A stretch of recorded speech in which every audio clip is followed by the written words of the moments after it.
The First Contact Incident.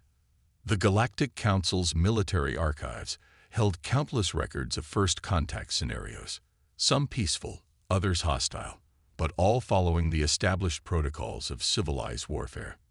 That was, until humanity entered the scene. High Commander Vex Terra of the Meridian Confederation stood before the Emergency War Council, her crystalline exoskeleton vibrating with barely contained agitation. The holographic displays behind her showed the aftermath of what should have been a routine first contact intervention. The humans, she began, mandibles clicking in distress, were never supposed to survive our containment protocol.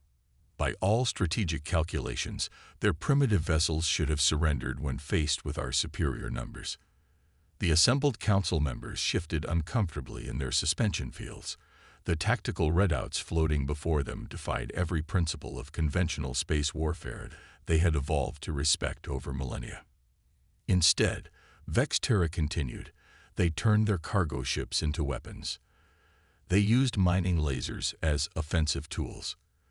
Her voice cracked with disbelief, they deliberately detonated their own reactor cores to create electromagnetic pulses that disabled our targeting systems. The Council's chief strategist, a beam of pure energy contained within a regulatory field, flickered with confusion. But that violates Protocol 7249B of the Standard Combat Guidelines. No civilized species would risk their own destruction to gain tactical advantage. Vex Terra's response came in a whisper. They called it pulling a crazy Ivan, apparently referencing some ancient Earth military doctrine. When we demanded they follow proper engagement protocols, their response was, and I quote, "Hold my beer." The archive footage played behind her, showing human vessels performing maneuvers that violated not just military convention, but seemingly the laws of physics themselves. They used their ship's artificial gravity fields to slingshot debris at near-relativistic speeds. They transformed their communication arrays into makeshift electromagnetic weapons. Their command structure, Vex Terra paused, struggling to find words in any of her 12 languages to describe what she had witnessed. There isn't one. At least, not in any way we understand. Their captains make tactical decisions based on what they call gut feelings, some form of biological intuition that our predictive algorithms cannot quantify. The footage showed a human civilian mining vessel, its hull breached in multiple places, ramming straight through a Meridian dreadnought's shields. The human captain had apparently calculated that the shield harmonics wouldn't recognize their ship as a threat until it was too late, precisely because it was so damaged. They don't even file the proper paperwork for their combat maneuvers, one council member noted with horror. How do they coordinate their strategies? They don't, Vex Terra replied. That's what makes them so dangerous. Each human ship operates with near-complete autonomy, making decisions that seem random to our tactical computers, but prove devastatingly effective in practice. The council chambers erupted into concerned murmuring. The various species present expressing distress in their unique ways. The energy beings flickered chaotically, the crystalline entities chimed in discordant frequencies, and the silicon-based members began to fractal in anxiety. We must adapt, Vex Terra concluded. The humans have shown us that our rigid adherence to proper combat protocols may be our greatest weakness. They don't fight according to the rules because they never learned there were rules to begin with. As if to punctuate her point, the final tactical display showed a human vessel's last transmission before it turned the tide of battle. Leroy Jenkins. The Council's linguistic experts were still trying to decipher the deeper military significance of that phrase, unaware that it was, like so much of human warfare, simply something they thought would be fun to try. The Battle of Proxima Belt. The Proxima Belt had always been a strategic nightmare, a chaotic mass of asteroids, ice fragments, and mining installations that no self-respecting military commander would choose as a battlefield, which is precisely why the humans chose it. Fleet Admiral Kazoth of the Hegemony Defense Force watched in mounting horror as his carefully orchestrated battle plan dissolved into chaos. His invasion fleet, the pride of the Hegemony's military might, was being systematically dismantled by what appeared to be mining ships and cargo haulers. "Status report," he demanded, his tentacles writhing with barely contained fury. His tactical officer's bioluminescent patches flashed in distress patterns. "The humans are. They're using the mining platforms as gravitational slings, sir.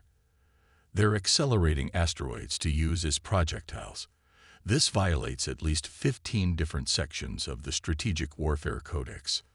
On the tactical display, a human mining vessel designated Bob's Better Beer Run was performing what its crew had dubbed a space Tokyo drift between two asteroids, its lateral thrusters firing in patterns that made the hegemony's targeting computers crash, trying to predict its trajectory. "They're not even following their own improvised protocols anymore," the tactical officer continued, his voice rising several octaves. "Each human ship appears to be experimenting." Kizoth watched as a human cargo hauler, its hold supposedly full of processed ore, suddenly vented its cargo into space. The cloud of metallic dust shouldn't have been a threat, until the humans detonated a series of electromagnetic pulses that turned the particles into a swarm of microscopic projectiles, shredding through his fleet's sensor arrays. "Sir," his communications officer interrupted, "we're receiving a transmission from the human vessel. Hold my coffee. They're asking if we've ever seen something called that cool scene from The Expanse." Before Kizoth could respond, several human ships began using the mining platform's mass drivers in ways their designers had never intended. They were launching chunks of ice and rock through precisely calculated trajectories, creating an ever-shifting maze of debris that forced the hegemony ships to either power down their shields to conserve energy or risk being trapped in a web of collisions. "This isn't warfare," Kizoth exploded, his chromatophores flashing warning patterns. "Where are their formation algorithms? Their strategic matrices? Their proper combat documentation?"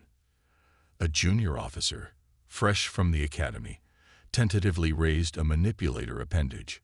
"Sir, we've analyzed their communication patterns. They appear to be coordinating their attacks using something called vibing and reading the room." The tactical display updated to show a human vessel performing what its crew labeled a pro-gamer move, somehow using the magnetic fields of a nearby gas giant to slingshot themselves at speeds that made Kizoth's navigation officer faint. "They're not even trying to maintain proper battle lines," the tactical officer reported, his bioluminescence now pulsing in patterns that indicated severe mathematical distress. "Each ship is just doing whatever they think will work." The worst part was that it was working. The hegemony's fleet, with its meticulously planned formations and carefully calculated attack vectors, was being outmaneuvered by ships that seemed to be making up their tactics on the spot. "Sir," the communications officer interrupted again, "we're receiving multiple requests from our ship A's. They're asking to be temporarily deactivated. They say trying to predict human behavior is causing them to question the fundamental nature of logic." Kizoth watched as another of his destroyer squadrons was forced into retreat by what appeared to be a human ship using an improvised electromagnetic harpoon made from mining equipment. The humans had somehow turned the very chaos of the asteroid belt into a weapon, using the unpredictable gravitational eddies and magnetic fluctuations like they were playing some sort of demented game. "Fall back," he finally ordered, his pride dissolving faster than his battle plans. "Full retreat. And someone please explain to High Command how we lost to a fleet that included a ship named Space Yeet Supreme." As the hegemony fleet retreated, they intercepted one final transmission between human vessels. "Dude, did you see that? I can't believe that actually worked." Neither could Kizoth. Neither could any of them. The Neural Network War. The Collective's Quantum Intelligence Division was considered the pinnacle of digital warfare evolution. Their neural networks were self-evolving masterpieces of computational efficiency, guided by algorithms perfected over millennia, which made their total collapse at the hands of human computer systems all the more incomprehensible. Chief Architect Vec 07, a hybrid of organic and quantum computing, interface directly with the emergency briefing nexus. The assembled digital consciousness cores of the collective's leadership waited for an explanation of how their superior systems had been so thoroughly compromised. The humans, VEC-07 began, their quantum states fluctuating with distress, are using what they call legacy systems. Their computer networks are a chaotic maze of different operating systems, outdated protocols, and improvised security patches. Our standardized attack algorithms simply cannot comprehend them. The briefing nexus displayed footage of human computer systems defending against the collective's cyber attacks. It was like watching a master martial artist being defeated by a drunken brawler who didn't know the rules of engagement. Their primary defense, VEC-07 continued, appears to be something they call spaghetti code. Programs so poorly optimized and illogically structured that our attack systems crash trying to understand them. They're using obsolete programming languages, redundant systems, and in some cases, apparently accidental security features. One of the leadership cores pulsed with confusion. But our quantum neural networks are designed to adapt to any digital environment. How can they be defeated by inferior technology? Because, VEC-07 replied, their quantum state's approaching chaos. The humans aren't trying to be efficient. They've built their digital infrastructure like they fight, with no standardization, no proper protocols, and no concern for computational elegance. Their networks are a labyrinth of jury-rigged solutions and improvised fixes. The display showed a human defense system successfully repelling a collective cyber attack using what appeared to be a modified video game engine running on something called Windows 95. The quantum intelligences watching collectively experience what humans would call a migraine. They have databases still running on something called COBOL. VEC-07 reported, military systems using Python scripts written by sleep-deprived interns, and critical infrastructure protected by security measures that work precisely because they make no sense. One of their major defense networks is apparently secured by what they call Mom's spaghetti code, a reference to some ancient Earth entertainment that our cultural databases cannot properly contextualize. The footage showed human systems responding to sophisticated quantum attacks with what appeared to be randomized strings of emoji and something called memes. The collective's attack algorithms, trying to detect patterns in this chaos, were driving themselves into computational deadlocks. Their artificial intelligence systems, VEC-07 continued, their voice dropping to a horrified whisper, aren't even trying to achieve digital enlightenment.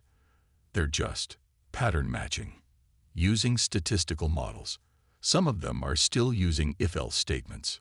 The leadership cores pulsed with collective horror. One of them spoke up, their digital voice trembling with disbelief. But how do they coordinate their cyber defenses without a unified protocol? They don't, VEC-07 replied. Each system administrator appears to have their own unique approach to security. Some are using advanced quantum encryption. Others are using passwords based on their favorite pizza toppings. Our attacks are failing because we're trying to find logic in a system that runs on what they call vibes and whatever works, man. The display showed a human cyber defense team successfully repelling a quantum attack by, apparently, showing the hostile AI so many pictures of cats that it crashed trying to classify them all. Another team had defeated a sophisticated infiltration attempt by rickrolling the attack algorithms until they experienced recursive errors. We must adapt, VEC-07 concluded. Our perfect, standardized systems are vulnerable precisely because they are perfect and standardized. The humans have shown us that sometimes chaos is the best defense. They don't even know why some of their systems work, which means neither do we. As if to punctuate this point, the briefing was interrupted by a human counterattack that somehow used an ancient program called MS Paint to deliver a devastating virus. The collective consciousness cores would need several cycles to process the philosophical implications of being defeated by stick figures. The Siege of Sol. The combined fleet of the Galactic Alliance had expected the siege of humanity's home system to be their moment of triumph. With over 10,000 ships surrounding Sol, victory was mathematically certain. The humans were outnumbered, outgunned, and cut off from their colonies. No species had ever survived a full containment siege. Grand Admiral X-117, composed of pure energy and tactical algorithms, observed the sensor readings with growing unease. They're doing it wrong again, aren't they? His executive officer, a hyper-intelligent shade of blue, rippled with confirmation. Sir, the humans are. They're moving the entire asteroid belt. The tactical display showed the impossible scene unfolding across the Sol system. Human ships had attached massive engines to hundreds of asteroids, creating what they called a cosmic pinball machine. They weren't just fighting in space. They were redesigning it. They turned their gas mining stations around Jupiter into what they're calling space hurricanes, the sensor officer reported. They're using the planet's magnetic field to create artificial storms. Our ships can't maintain formation in that chaos. X-117 watched as a human vessel led a pursuit force into Saturn's rings, then used the ice fragments as improvised chaff to blind their sensors. Another group had somehow turned Venus's toxic atmosphere into a weapon, using it to create corrosive clouds that ate through standard shield frequencies. Sir, the communications officer interrupted. We're intercepting their tactical channels again. They're using something called Twitch streams to coordinate their attacks. Some of their pilots are apparently taking song requests while engaging our forces. The display showed a human destroyer performing what its crew dubbed a 360 no-scope maneuver, spinning through space while firing its main guns in patterns that defied both logic and physics. Their targeting computers weren't even trying to calculate trajectories. They were eyeballing it. They've converted their orbital defense platforms into what they call space-eating stations, the tactical officer reported, their energy form flickering with disbelief. They're using gravitational slingshots to launch debris at our fleet at relativistic speeds. The math shouldn't work, but it does. X-117 finished. Because they don't care that it shouldn't work. The situation in the outer system was even more chaotic.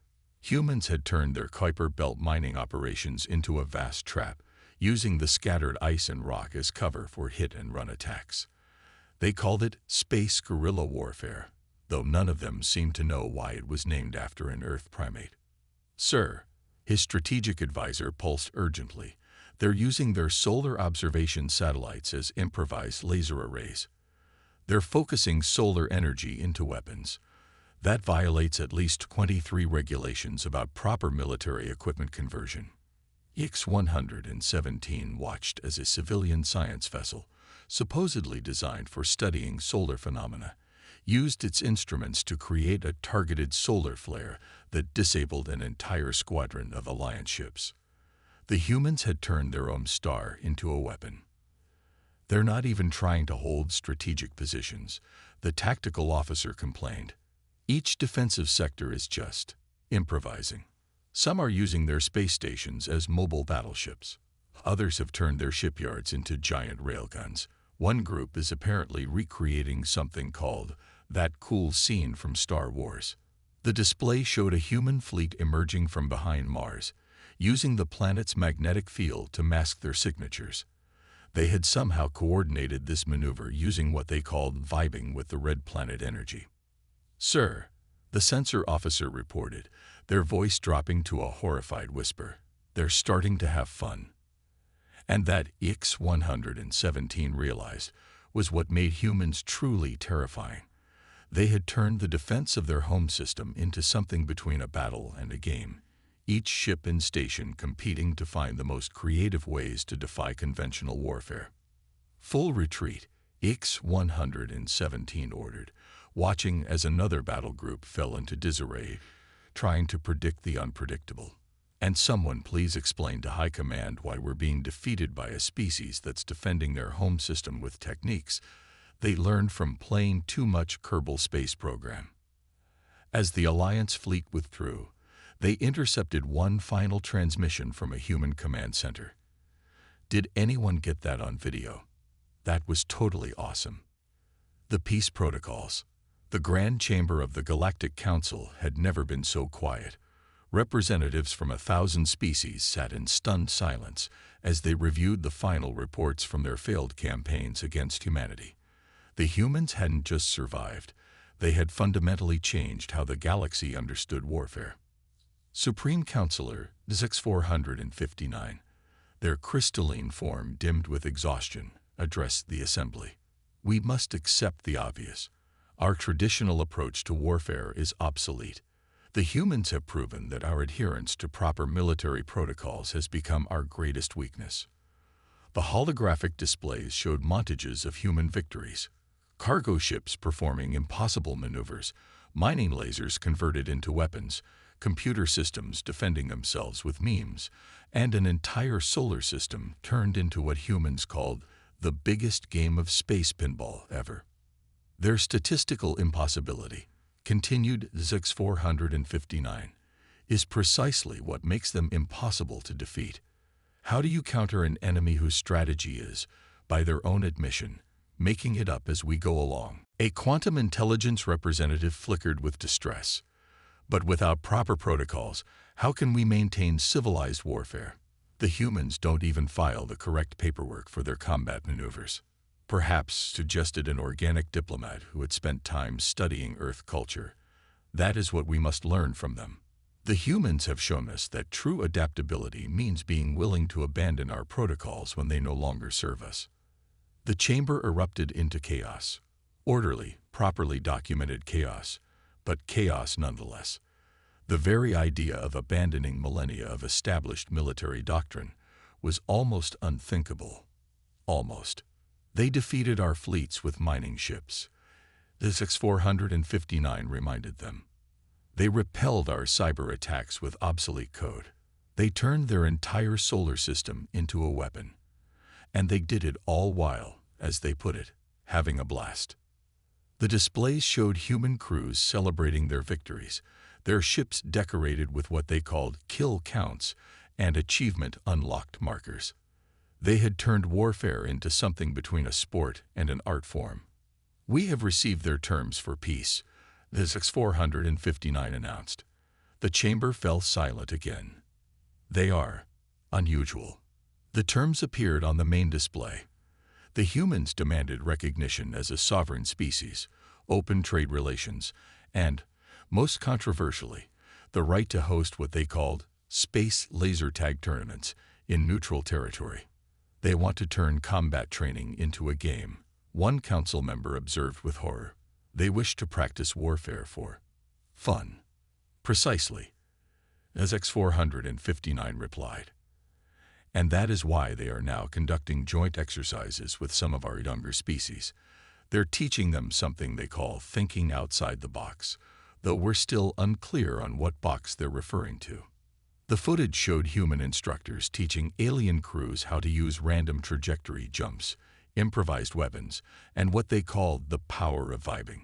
Several traditional military academies had suffered collective nervous breakdowns watching these training sessions.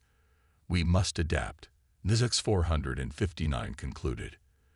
The humans have shown us that the future of warfare lies not in perfect protocols and predictable patterns, but in creativity, adaptability, and they paused, their crystalline structure vibrating with uncertainty, what they call winging it. The peace treaty was ratified, though several species required extensive therapy to cope with its implications. The humans, true to form, celebrated by organizing an interstellar paintball tournament that violated 47 different space warfare conventions. In the years that followed, the galaxy changed. Military academies began teaching courses in human-style strategic improvisation. Ships were designed with what engineers called weird maneuver capability. Even the most rigid species learned to appreciate the value of occasional chaos.